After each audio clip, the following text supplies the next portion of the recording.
Hi, this is Arnel Estong Salme, your presenter for today. Let's talk about the myths and folklore of Babylonia. First, let us know the most important part, which is the Enuma Elish, where the story came.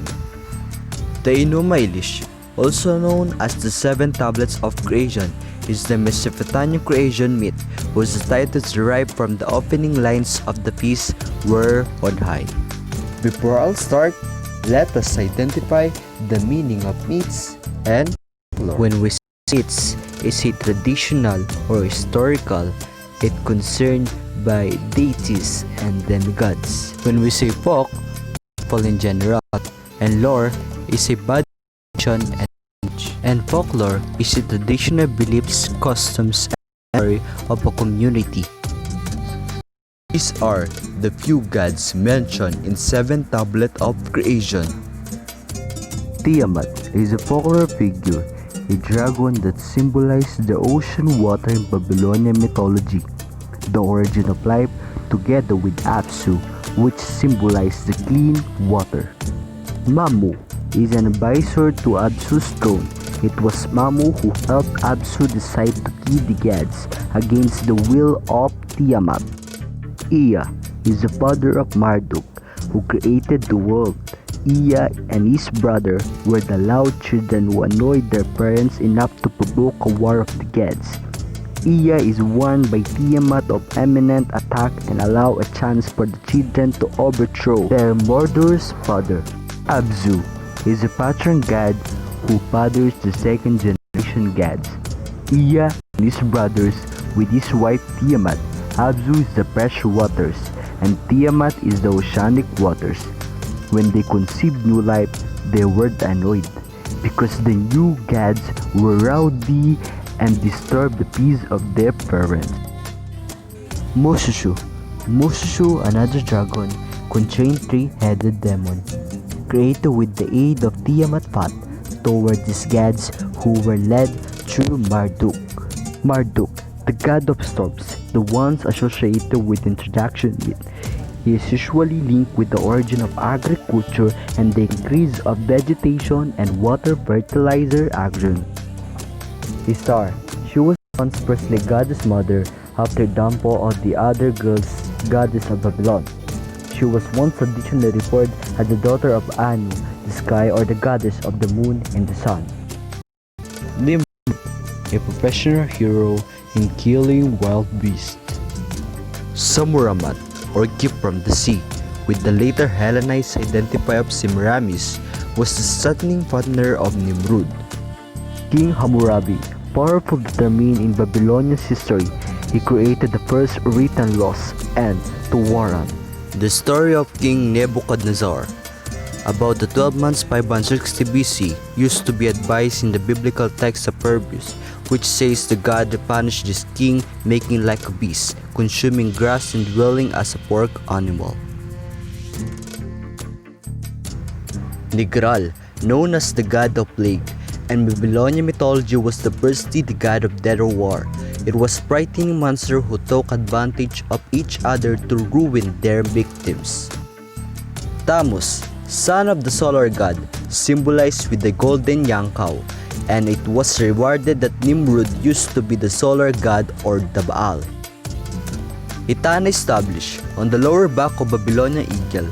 In a fragmentary tablet preserved in the library Azurbanipal, the Assyrian monarchy is narrated the legend of Itana, who gained the assist of the eagle to go in the search of plant of delivery assistant. Gilgamesh, through this famous epic, an adventurer with the supernatural power are trying to find the free land from the evil inflicted on through the monster Huwawa. The famous story of this hero make the imagination of human being errors him for a god.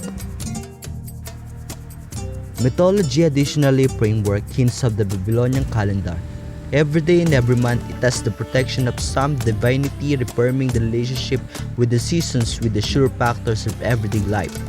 The Babylonian week used to be made up of the 7 days, and its origin lies in the fact of associating a day with each day of deities recognized with the 7 moving heavenly bodies. The 7th day of the week, Sabbath, was set up as a day of rest. In very far of times, the precept of this short of 7-day weekly calendar was once welcomed by using different peoples and the religion also arriving to our days. The epic of Hamsadukwa, used to be the hero of Babylonian flood story, tells how the gods, after numerous tries to spoil humanity. And finally, I seek for many stories from the myths and folklore of Babylonia, but I think this is the neatest and clear. This video is the creation of Babylonia, where the story comes from the old book. Before there was firm ground, or sky, or the sun and moon, there was Apsu, the sweet water sea, and Tiamat, the salt water sea. When these two seas mingled, they created the gods Lamu and Lahamu, who rose from the silt at the edge of the water. When Lamu and Lahamu joined, they created the great gods Anshar, Kishar, and Anu. From this generation of gods, there arose mighty Ea and his many brothers. Ea and his brothers were restless. They raged over the waters day and night. Neither Apsu nor Tiamat could get any rest. They tried to plead with the gods to tread softly, but powerful Ea didn't hear them. Apsu decided the only way to have some peace was to destroy Ea and his brothers. He began to plot their demise with some of the first generation gods. But Ea heard of their plans and struck him down first. This began a war among the gods. Tiamat was furious her mate was killed, and she began producing great and ferocious monsters to slay Ea and his brothers. She created poisonous dragons and demons and serpents. She created the viper, the sphinx, the lion, the mad dog, and scorpion man. The chief of them all was called Kingu. He led the army of Tiamat's monsters into heaven against Ea and his brothers to avenge Apsu's death. While Tiamat fashioned an army, Ea and the goddess Damkina created the god Marduk. His eyes flashed with lightning, and when he spoke, he breathed fire. He was fearless and radiant. The gods cowered before him. "You are the great sun," they cried.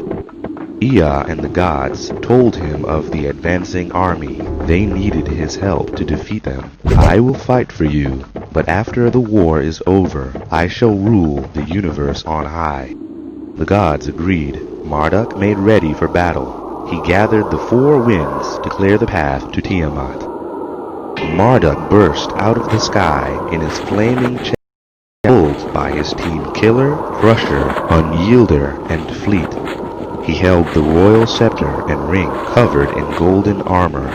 He rode into battle bearing his bow and arrows and a mighty thunderbolt. Marduk was glorious to behold. He struck fear in the hearts of all Tiamat's brood. The sea waters of Tiamat swirled together and formed a vast and fearsome dragon. She opened her mouth wide to scream. Before she could utter a word, Marduk cast a hurricane into her mouth. She swallowed it, and the hurricane almost burst her apart from. Before she could cast a single spell, Marduk let one of his arrows fly. It cut her neatly in half. Tiamat's monsters trembled as she died. Marduk raised half of her body to the heavens to form the sky, and the other half formed the earth. Marduk was victorious, and now the undisputed king of the universe. No one ever questioned his rule. He created the days of the year, the planets and their paths in the heavens, the stars and their constellations, and the moon and her moods. He became the sun and gave all the gods their responsibilities.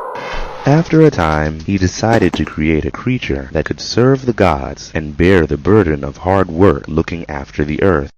Marduk first created a structure from bone, left over from the bones of the dead monsters from the war. Then he formed the flesh around it and breathed life into it. Man was given his name. He took up residence on the earth, while the gods ascended to heaven. Thus the gods were freed from eternal labor.